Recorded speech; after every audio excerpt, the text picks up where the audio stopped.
Hi everyone, I'm Melody Hood. This YouTube is going to be me reading my writings. So I have been writing for about 5 years, probably more than that. And I post my writings to Tumblr. Sometimes I write them in like a little journal thing. But I've decided that I really want to get an audience with my writings. I feel like my Tumblr doesn't really approach the audience that I want it to. So I really want to um, kind of get more feedback from different kinds of people and really like share this platform I have. So I decided to make a YouTube channel where I can read my writings aloud to you guys and just kind of like put my writings out there into the world. I will probably link my Tumblr eventually, but right now I want it to just kind of be like my chosen pieces. So each of my writings is just like a personal little thing. Some of them are super hyper realistic and some of them are metaphoric. Um, this piece that I'm going to talk about today, Laissez Faire, is going to be a metaphor. It's like just one huge metaphor. So I'm going to go ahead and start. Just like, comment, share, all that kind of thing. But I'm going to go ahead and delve into this piece. Just a heads up though, my writing's on my, like I have a dual screen, so my writing's here and my video's here. So I'm going to be looking side to side. Okay, so I'm just going to start. Laissez faire. Laissez faire or hands off. I put my hands behind my back and let things run their course. But the second I try to aid, I find you've tied them there. A smile on your face, trying to represent good intentions, but your true intentions roll off your tongue like honey when you talk to me.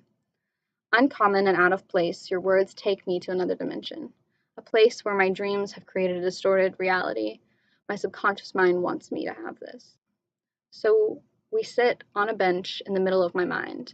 You poke and prod until you realize you will not get this from me. After all, my hands are tied behind my back. You're locked in your own chains, though, aren't you? These chains are a mockery, though. You put them there yourself, and you chose to walk in them. You walk so well in them. At this bench, we watch people go by, saying the things they always do in my dreams. I'm not sure why you're here again. I was sure I banned you, but you're here. Your hand is on my knee, and your voice whispers all things that I have hoped for. I want to reach for you, but my hands are tied. Somehow I have allowed you to take charge here. My hands-free attitude has dug my grave so deep. You ask me to take you to the depths of my thoughts. A dark tunnel leads us down to the room I have filled with you. You don't seem as shocked as I would be if the roles were reversed, but I've always been honest about this being here. Sometimes it is much, much smaller. You look around and study the room, committing it to memory for later. You stumble upon pictures I forgot I had, videos, recordings of your laugh.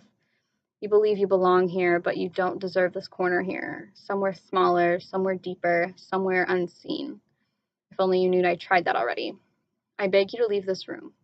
Let's go someplace else, someplace less. We can search together, I say. You can hold my hand even. But your hands, they're tied. You look at me like you didn't tie them together behind my back and away from you. I put them there and you made sure they'd stay. But it is my fault they're here. You look around confused, like you never meant to come here, like you're invading, as if this hasn't been your home for years, as if there hasn't always been a bed made up for you here. You do this every time. Sleep for a night or two and leave, but you always make your bed. You know you'll come back. I've invited guests into your bed. They stay much longer than you, but always follow your footsteps out the door. They always leave the bed unmade. I leave it that way too. Let the fact that they were here in what feels like your place linger. Here's the thing. They stay. They take down every picture off the wall and put new ones in their place. They decorate and make it feel amazing. They give me things. They fulfill things. They make their presence known, but they don't ever stay. I feel empty after they leave. My mind tells my heart to hurt, to grieve, and I do. Each time I grieve the new loss, I tried to keep this room reserved like a hotel just for you, but I end up feeling empty and unsatisfied. I need someone to fill these holes. I need someone to unmake your bed and to unmake me, to rid my mind of you and help me commit my sins. You're still here, though, standing in front of me, telling me things that are just things to fill the silence that surrounds us. You're afraid of it, afraid of not having this room the next time you return.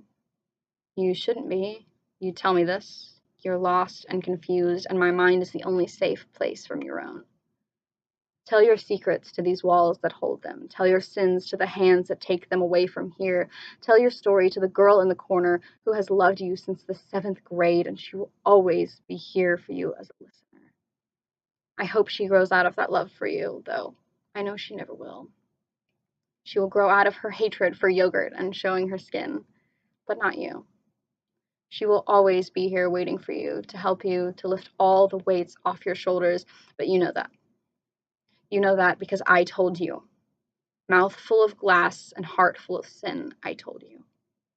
Hands off of you, hands off of this. I'm not in control. Laissez faire.